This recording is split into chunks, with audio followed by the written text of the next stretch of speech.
Welcome to Falling Through the Cracks. Feel alive and thrive with Dr. Rebecca Risk. Do you ever feel that even though nothing seems seriously wrong and you pass all the medical tests, that you still feel that your health, pain, and fatigue are completely out of control? It doesn't have to be that way. Listen to the tips and suggestions given on our program today and take back control of your health. Now, here is Dr. Rebecca Risk. Hi, everybody. Welcome back. Today, we're actually talking with my mom. Susan Risk is living her lifelong dream with her partner, Anne, in a solar-powered, off-grid straw bale house on a homestead in southern British Columbia. Mom, welcome to the show. Hi, Rebecca.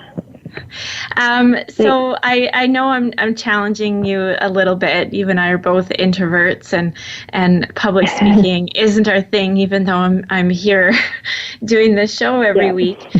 So thank you for. I commend you for that. I know how it feels. Well, and you also know that I was nervous for the first probably 30 shows. It was very difficult for me to get up and do this.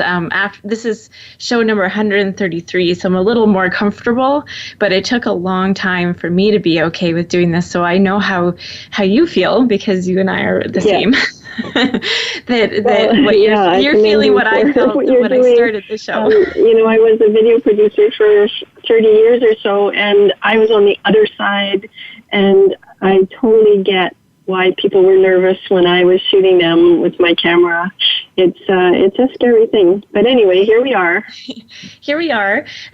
So I wanted you to join me today because you actually come up a lot in my shows. In February, I talked with Kate Rayom about calcium and vitamin K, and we talked about your chickens. And a couple of weeks ago, you came up and I talked about your garden. And I want everybody to understand what it is that you actually have done. I think it's actually really amazing. It was. You talked about it for probably over 20 years before you actually did it. And here you are at retirement living the life that you wanted. Well, and I dreamt about it for 20 years before that. So, I guess, the idea for what I was doing started way back when I was around 20. And my ex-husband, your dad, and I were living on...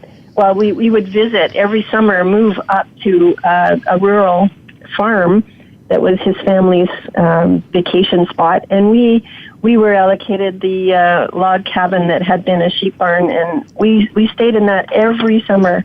And when we had to come home, I would cry when we had to come back to the city. So I think those are the times when I just learned to love to be out in nature and not in the city. The city, I think I wanted to get away from. Well, and you grew up in Toronto, so this was quite a contrast from how you were raised and the environment that you were in. Oh, for sure. Yeah, I was a city kid for sure, but I always had inclinations to be outside and, fool around at the creek, and we lived on a golf course, so it was kind of interesting. I could go down and play in the creek, look at the frogs, and whatever else was going on down there at the time. So I remember in high school, this is before internet, you had books on straw bale houses, which would have been how you found most of the information. I think you had all the books available, which was probably 2 at the time. And, we would talk about it, and you had the book out, and you were like, this is what you wanted. And, it still took you years after that to be able to build up to that. But what drew you to the straw bale model? Well, I think as I was learning about it more and more, I found so many characteristics of the straw bale houses that appealed to me. You can use natural materials, so it's going to be more healthy and better for the planet because we're not manufacturing very many things here to make the house, It's also, it would require you to use less heating because of the insulation factor of the straw bales because the walls are very thick. So in the summer, it's extremely cool, and in the winter, it's cozy warm if you have fire inside. And I also, I think there was a bit of romance as well, but I wanted to be part of building it. And so all these factors kind of led me along to learn more and more. And there weren't too many other alternative kind of buildings that came into my purview at the time. Like I didn't find out about too many of the other kinds, but even so, when I know about them now, I would choose this. I would choose a straw bale. So, what does it mean that you have a straw bale house? Well, it means that the walls are made of bales of straw. Basically, the house itself is a timber frame, so there's wood that makes the posts and then the beams, and then there's a roof, and then you fill in the walls with straw bales, and very tightly as possible, and then cover the bales with, there are different materials you could cover it with, but we chose mud, which is a mixture of clay, sand, and straw. And so the walls are covered in about an inch of mud, both inside and outside. And it's not like it sounds. It's not muddy in here. It's not dusty in here. It's very pleasant. The color is the color of the clay because we wanted the natural color. And that thermal mass that the clay and, well, the floors are also made of mud. All of those areas that are hard and made of that material will hold on to the heat in the winter, for example, when we have a fire in the fireplace. So it's very economical, cozy, cool in the summer, building, and very comfortable. Well, I've been in the summer, and it was 30-something degrees outside, and it is definitely a lot cooler inside the house. Oh yeah. Now, I work outside. I work outside every day until it's too hot out there, and we've been having a heat wave here in the high, in the mid to high 30s, and I'll come in and sit or lie down, and I'll have to have a blanket over me because I get cold. Well, it's so cold in the house, and if you're used to being out in the heat, that's a big contrast as well. I know one of the reasons why you chose the straw bale house is also the environmental factor, which could be because it holds the heat and the cool in the different seasons. But is there another reason why you chose that? Go ahead. Well, yes. I think I mentioned earlier that the materials that are used for making a straw bale house are local. They're benign in a way because, for example, the sand is just coming from the earth nearby. The clay is coming from a fellow who has it nearby. And and the straw is not from too far away either. So all of those materials that make up the biggest part of our house are, they can go right back into the ground again if we were to take this house apart. And they didn't cost the earth a lot to produce. I mean, they're already there. So, and as for the wood, we made a lot of decisions about where we would buy our wood. We got some of it from a person who uses the latex from the timber industry, so it would have been left and not used. And so it was lots of decisions like that. All along the way, we made a lot of decisions. As long as we could afford it, we would do the most environmentally friendly methods. And as a result, we also don't have off-gassing because we didn't use materials that are industrially produced that have a lot of chemicals and glues and all sorts of things in them.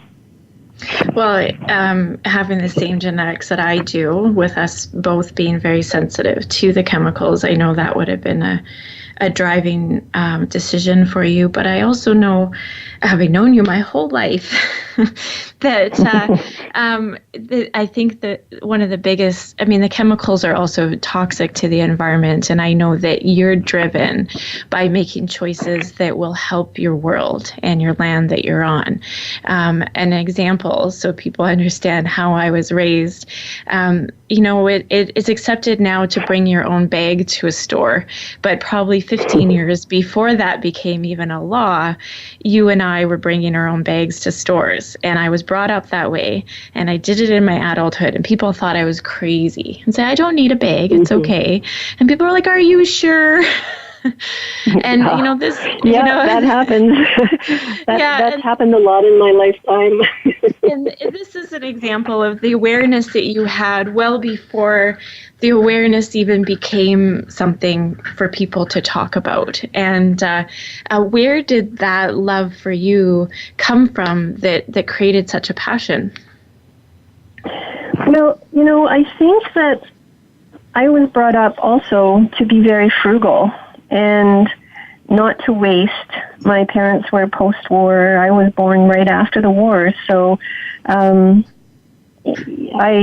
think that their frugality rubbed off on me in this way, that I wanted to also always conserve things. So that would be part of it. I also have somehow along the way developed a very passionate involvement with nature, and maybe that began because we lived where we lived when I was a child, and I was allowed to roam around and explore. And I love all the animals and the plants that I saw, and that's always been a part of my life. All those things. So all the way along the piece, even when I had to live in the city for all that time, I would try and eke out ways that I could have nature around me. So you would remember the house that we lived in when we lived in Regina, and the front yard, I tried to make it look like a forest floor. Yes, I bring in a lot of plants from the wild and trying to get them to grow there. And I had a fish pond in the house, in the dining room, because I just wanted the water and the fish and plants all around it. It was always wanting to surround myself with things like that. Even the number of house plants in the house were extraordinary. A number, I think. Not just the number of plants, but the size. Because we had that window that was about 15 feet in the front hallway. And you had a fern that went over this balcony facing the window. And I think it was a fern, a spider plant. And it almost reached the ground from this balcony. So it was 2 stories down. And, that's an example of what you were surrounded by, and the care that you gave to everything around you as well. Well, living in Regina, when it plummets to minus 30 for several weeks in a row in the winter, and it's really 6 months or more of very cold weather, and not wanting to go out in it, that's part of why I wanted to create something like that inside, so that I didn't feel bound, housebound all the time.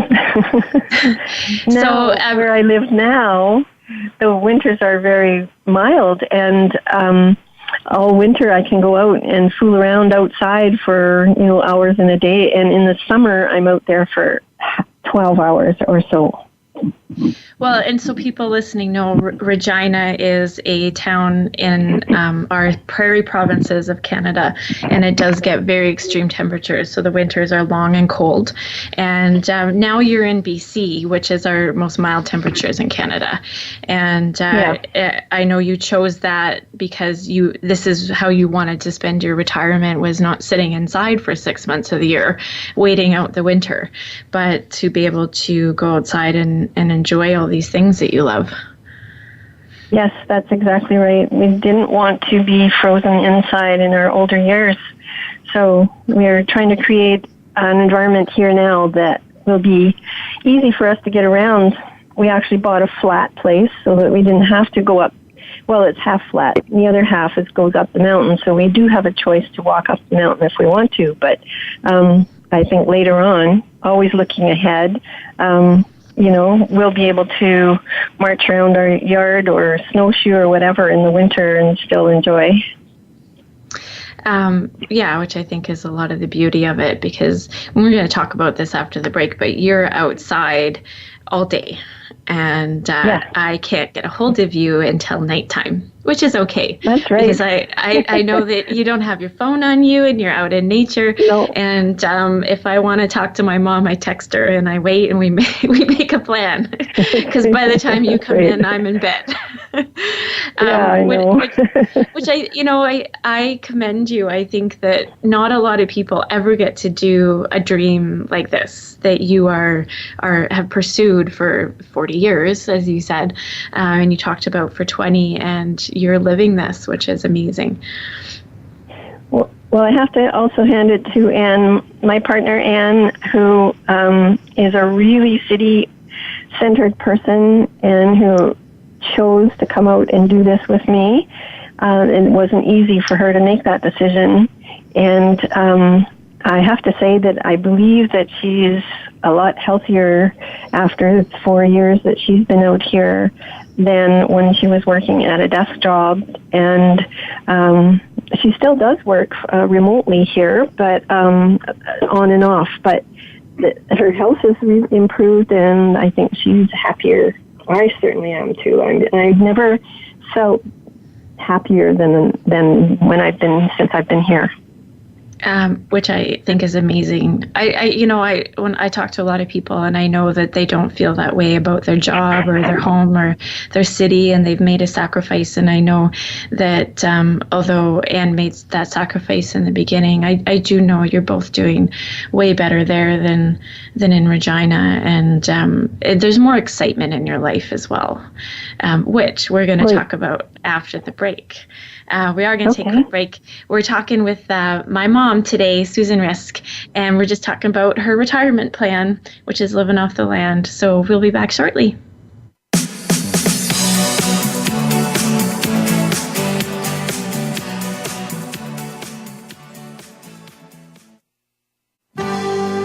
Your life, your health, your network.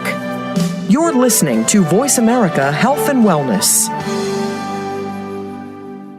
The largest syndicated alternative health talk program has come to the Voice America Network. The Dr. Bob Martin Show is the program that will answer your health questions and help you to heal your own body of many different ailments. Each week, you'll hear the answers that Dr. Bob gives to his callers that help them to be their own doctor most of the time. We'll also discuss developments on the healthcare front and what you need to do to keep your body in top form.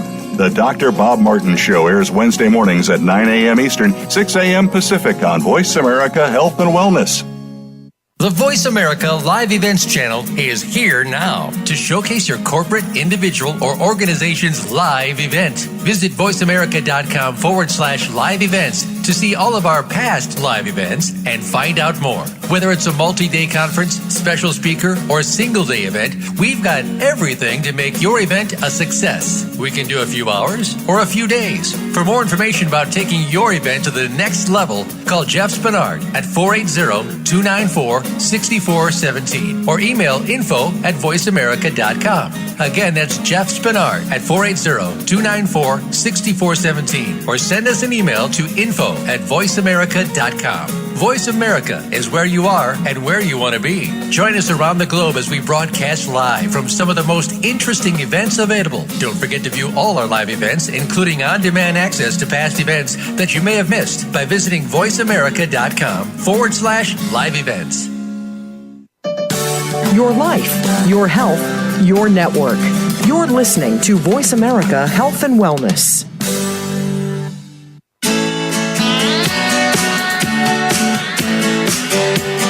You are listening to Falling Through the Cracks with your host, Dr. Rebecca Risk. To reach the program today, please call in to 1-866-472-5792. Again, that's 1-866-472-5792. You may also send an email directly to Dr. Risk. The email address is anantacalgary@gmail.com.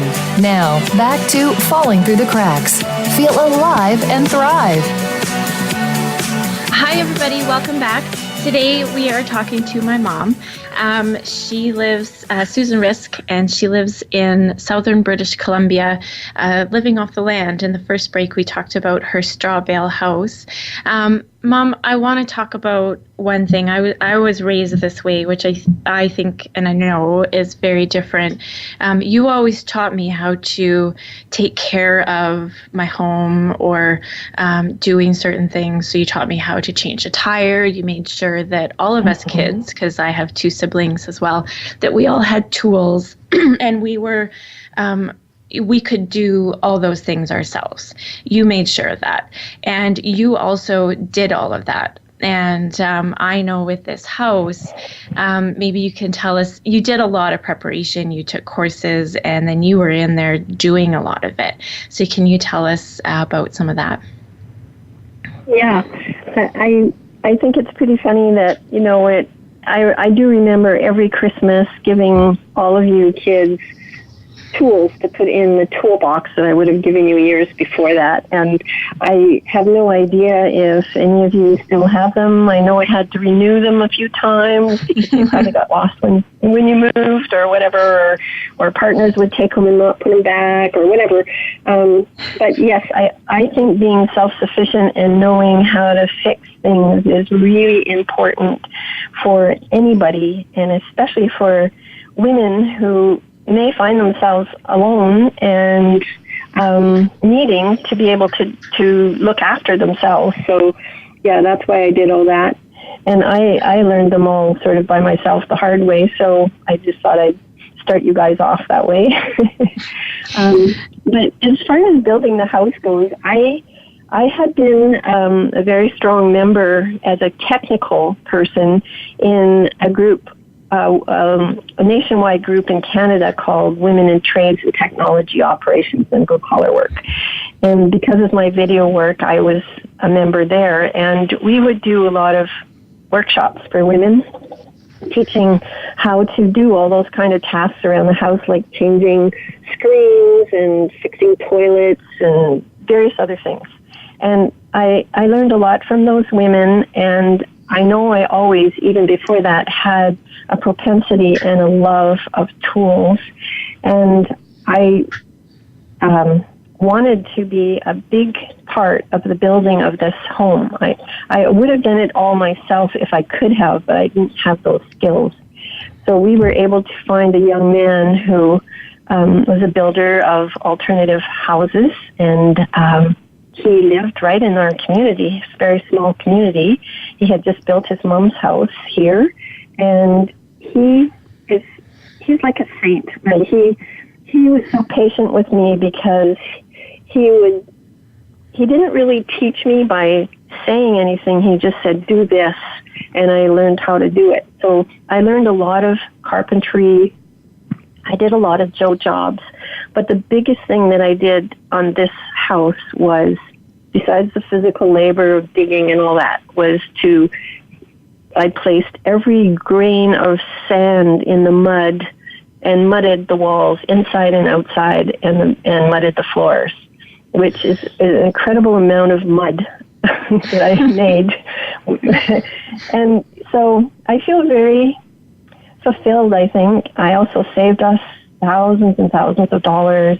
I worked almost every day and for 4 years while we completed this house.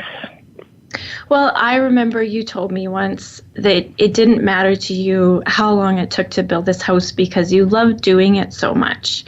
So the fact that you were the one mudding the walls instead of hiring a crew, was okay with you. I also know that you loved doing that, and you probably wouldn't have done it if you didn't. We have many pictures of me when I'm at a workshop or like when I was learning how to do this stuff, or even during, lots during the job where I am just so dirty. And I didn't mind, like, there's mud from head to toe or insulation. Well, that's not so great, but it was, straw all over my body, and my clothes were just torn in shreds. And I was having a ball. I had a really great time the whole way through. Yeah, it was the journey rather than the finished product, although I know that Anne needed the finished product, so, I would pushed myself hard enough so that she didn't have to wait too long. So what, after building this house, or this probably started before, I guess you could, I don't actually know when your garden started, because what you do is such a big deal. So can you tell us about what you've done to your land?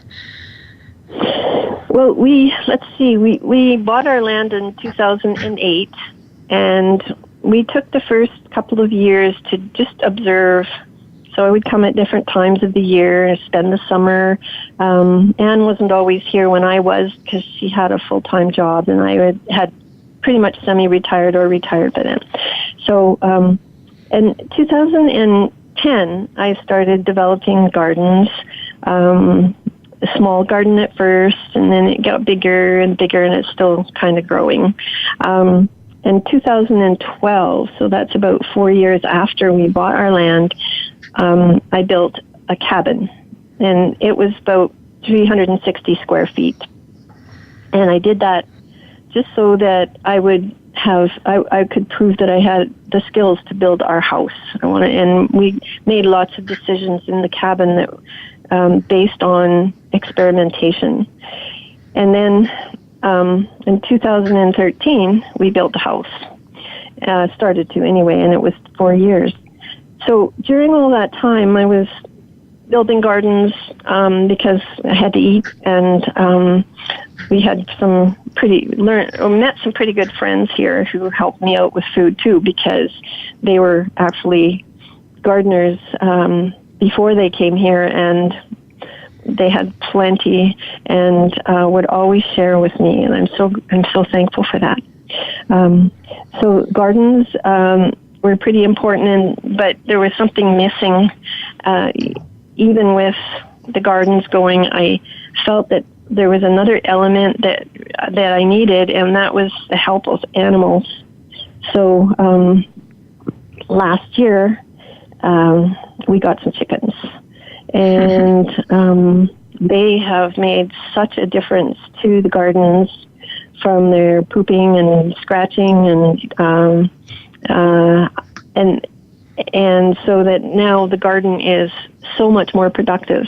I also got some rabbits this year, and their poop is even better than chicken in some way, because you don't have to compost it. You can just put that right into the garden right away. So those elements there are feeding us, but also they're also feeding the soil. So I'm over time growing our soil. So go ahead then. Go ahead. There's just so many factors. It's such a complicated thing to actually create a homestead from scratch. There was nothing here before, but very poor land and rocks, and now we have buildings and gardens and sort of a cycle of how things can go around and feed each other, basically. A couple weeks ago, I talked with David Montgomery about no-till farming, and I prepped by reading his book, but I talked to you because I knew that you knew what he was talking about, and only visiting with you and seeing your garden, I didn't quite understand what you were doing, and the way you garden now I know, and I have a lot of respect for it, is very different than what somebody who doesn't understand would know, where they're digging up their ground and they're digging holes, and that is not something that you do at all. No, I don't. My gardens are all built after the first attempt, I didn't know how the way I'm doing it now would work so well at the very beginning. And we tried to dig, and 18 inches down, we had so many, a huge pile of rocks. You couldn't believe, we had to use pry bar to get them out, and some of them were just huge rocks we were taking out of the ground. And then I just decided that was not the way we were going to be able to make big gardens. So I started building them on top of the ground using a sort of a modified Kugel culture technique, which is placing wood, pieces of logs and sticks and all sorts of things down in a layer, and then building on top of that with green, brown, green, brown, green, brown.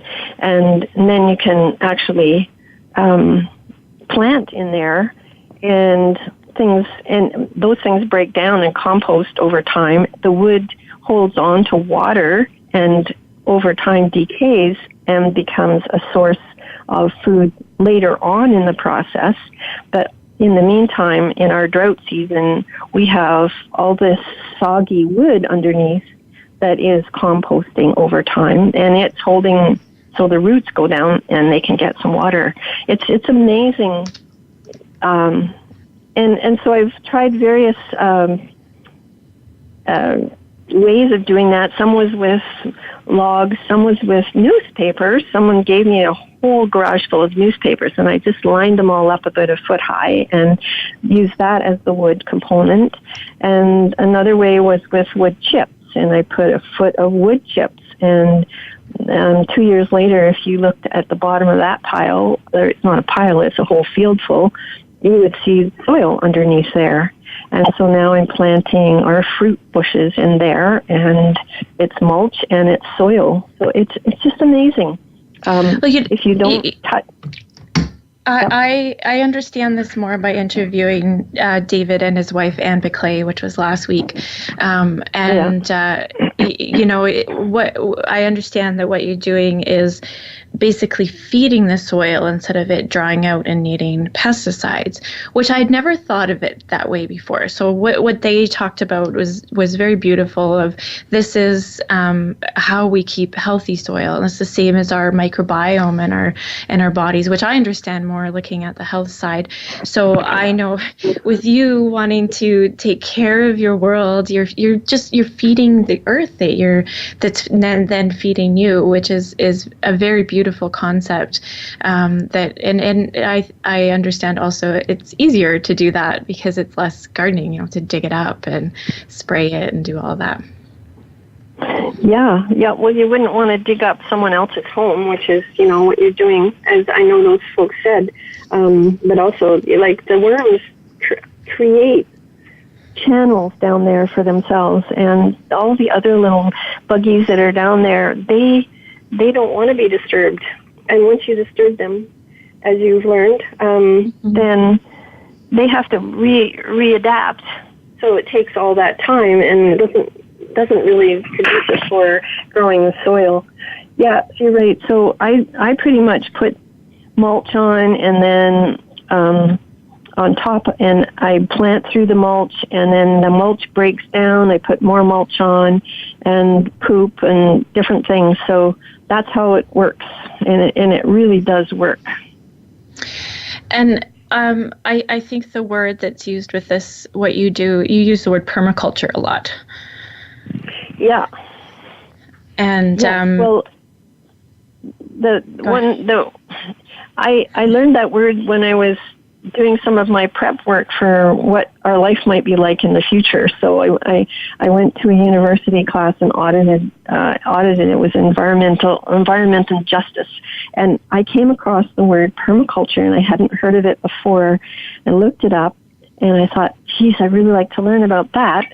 So I found that there was a permaculture institute right here, and that's what brought me out here. I went to the class. It was 2 weeks long, and just fell in love with the concept. It's really permaculture is design principles basically for agriculture and social communities, and it kind of looks at nature and tries to emulate nature. So I use patterns that nature might have, like seasons and winds and rains, and where the energy is coming from, say the sun or from water power or whatever it is, wind. And then you observe all the things that you have near you, and you try to adapt your ways of being to fit in with those things. And so it really helps if you're not fighting. And so if you were to be a very strict gardener, like you might know, where you plant in rows and every weed is out of the garden, and when your plant has given you its food, you would take it out, roots and all, and toss it. That's not what my garden looks like. It looks kind of messy, not completely, because I do have rows, but I leave a lot of lamb's quarter and purslane and various other weeds, as people would call them, in the garden. I love the roots being there because they're drilling down and making air pockets and holes for worms and other things. Water. I cut those off and feed them to the rabbits when they get big enough, or I'll lay them down as mulch. So everything has a purpose and a use in this organization of processes, and they're all interdependent. So the rabbit eating what you might call weeds poops out and put it back into the garden. It's just a whole cycle. Which we're going to take a break, but when we come back, we're going to talk about your chickens and your rabbits. So everybody stay tuned. We're about to talk about the fun stuff. We're talking with my mom, Susan Risk. So we're going to take a quick break, and we'll be back shortly.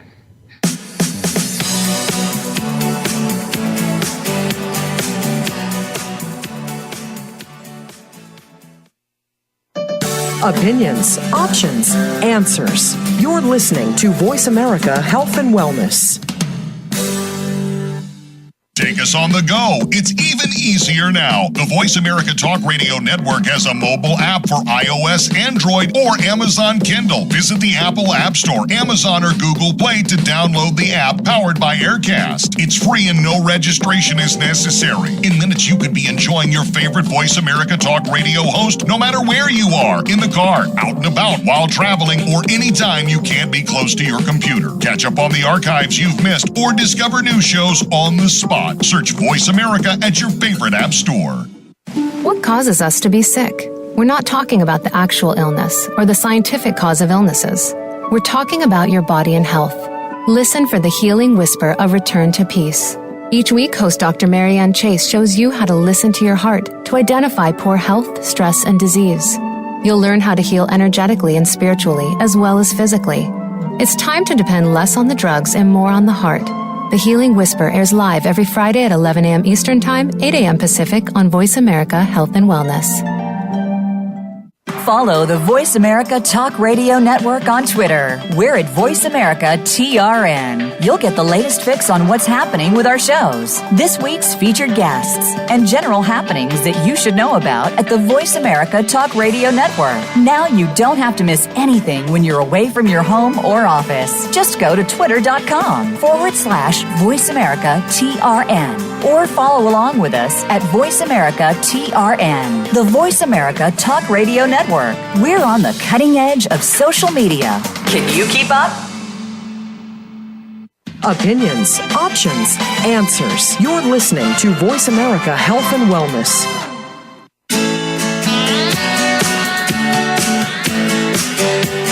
You are listening to Falling Through the Cracks with your host, Dr. Rebecca Risk. To reach the program today, please call in to 1-866-472-5792. Again, that's 1-866-472-5792. You may also send an email directly to Dr. Risk. The email address is anantacalgary@gmail.com. Now, back to Falling Through the Cracks. Feel alive and thrive. Hi, everybody. Welcome back. Today we're talking to my mom. and we're talking about her land that she lives on.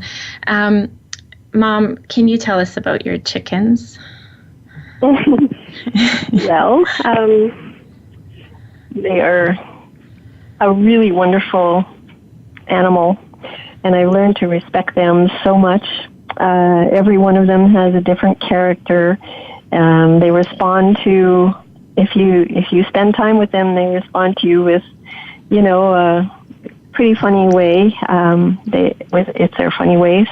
I spend quite a bit of time making sure that they have the best food I can give them. So I ferment their food. I pick and forage for them if they can't in the area that I keep them. And this year we increased our flock, so I actually have 3 flocks of chickens. I have the ones that we got a year ago that have laid eggs for us for a whole year. And then I have another flock of birds that will be for meat for us. And then another flock that is going to add to the egg-laying flocks. They're all different varieties, and every variety has different characteristics, and I'm just learning so much from them. It's very interesting to bird watch. They have, if you were to look at them as humans, because you could almost humanize them, you would find every different kind of person in there.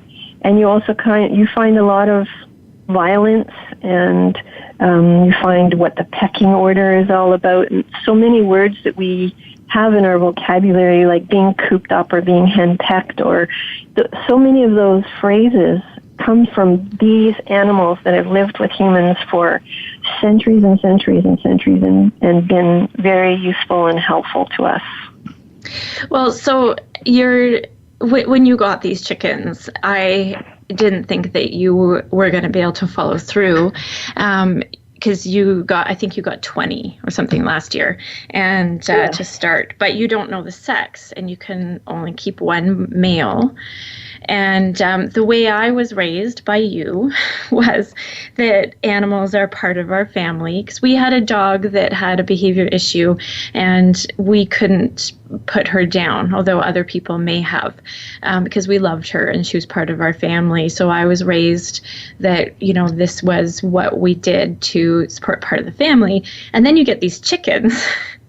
And you were, can you tell us what I know that was hard for you, because you had to kill a bunch of them. So can you tell us about that?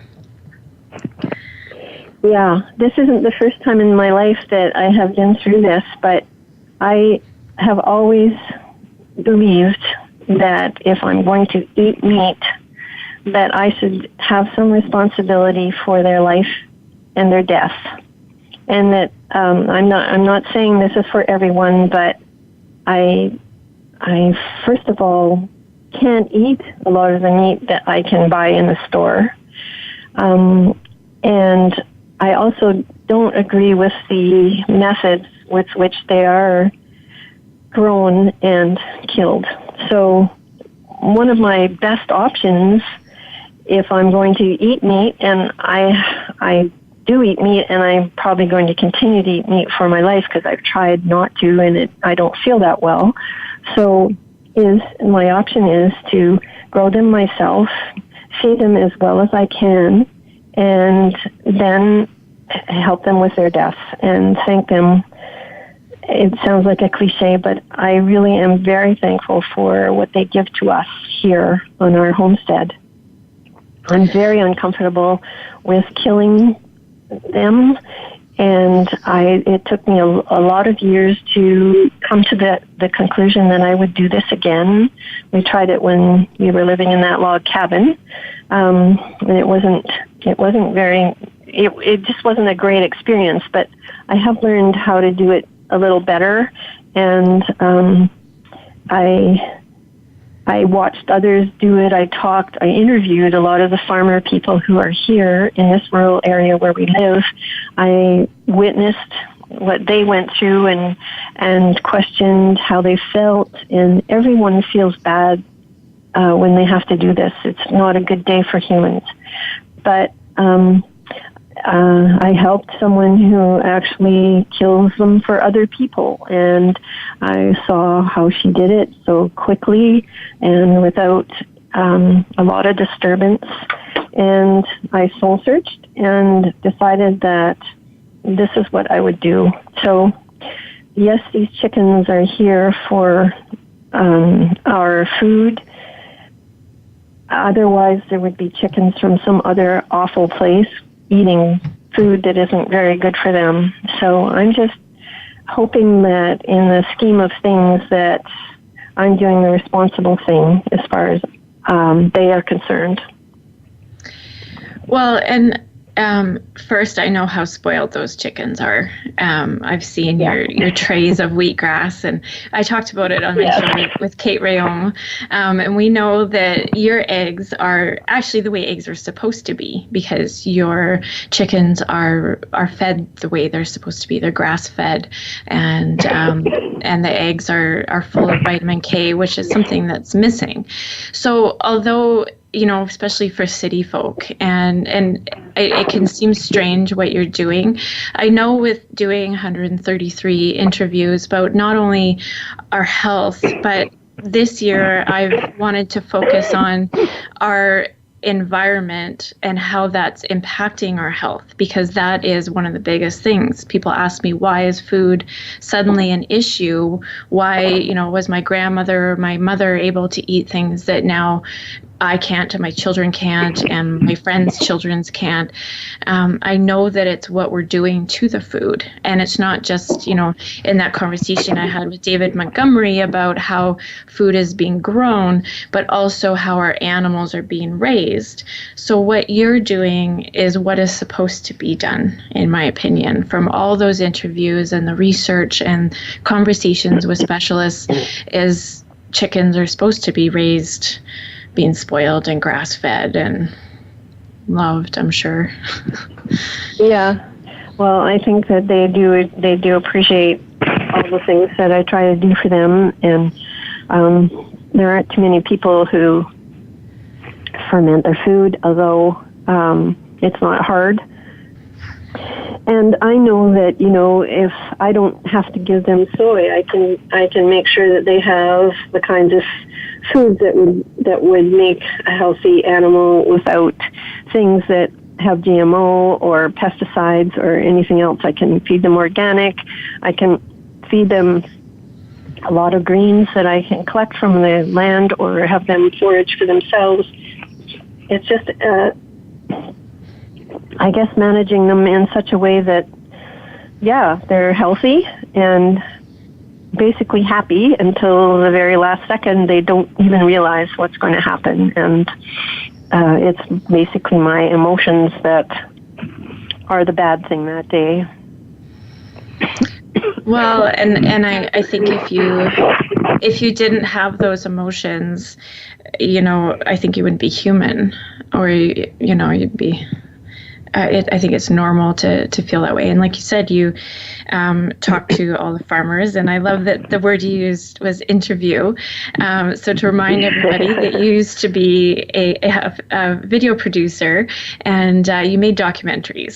So I know that you actually did interview them. You probably took notes and gathered your information, and basically without the camera made your documentary on what you wanted, because you made educational documentaries in real life. So I know exactly what happened, and it was basically like this kind of conversation, knowing you and probably how I am able to do this kind of show, as well as you teaching me to gather that sort of information before you make those decisions, and to understand what you need to understand to go forward, which is what I think you've done here. Is you knew that our earth needed love, and you knew that for your own sake you also needed to have that connection with the earth for your health and to be happy, and then you did that, which is amazing.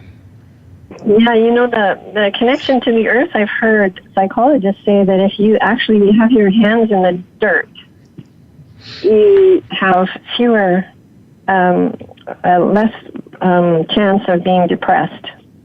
Mm-hmm. And I tell you, my hands are so dirty, I can't get them clean anymore. Which I can contest to. Is what? Which I can contest to. I know that is the way it is. Your nickname in the family is Susan Doozin because you're always doozing something. And if you're not in the garden or with the chickens, you are painting or fixing or organizing. I think more the first ones, but you're also very organized. Before we finish the show, I just want you to tell people how making this decision and working for years towards your goal has actually changed how you feel. Well, I said before that I yearned to do this for my whole life since I was a young woman. And it's not like I didn't have a very interesting life, because I did. I was always excited about what I was doing, and I was involved in creative endeavors almost all my life. And I think that coming around to the right place and time, even though I was 60 when I started this, and now I'm, in my 70s, even though I had to wait all that time to do this, it has shown me that what to be thankful for, I guess, because I have all those interesting things I didn't really make me as happy as this project, this creative project. There's so many decisions to be made and things to do and create, and many things I'll never have the time to learn because I'll probably expire before I get around to them all. But I'm trying to get around to them all. There's so many things I want to learn. And so I think that is how I'm going to keep healthy for the longer haul, and until I can't do it anymore. And then, hopefully I can have a green burial at that time. You can have whatever you want. In the meantime, I'm just very joyful at what I do every day, and I'm very content and satisfied with the decisions we made to come out here and do this. I'm so glad you did, because I know that it's not just the physical activity, it's the connection with the earth, and it's how happy you are, and I know that you're both happier out there, less stress and connection to what you need, and so you're going to live longer, which is good for me. See how I made that very selfish? But I know how hard it was for you to come on my show today, and I want to thank you for joining me, and I love you. Well, it's been a pleasure, and it went by fast, as you said it would. Yeah. So thank you for having me. Yeah. I want to thank everybody for listening. We talked to my mom today, so I hope you enjoyed her story, and I hope you got something from it. Just be sure to make today a great day. Thanks so much.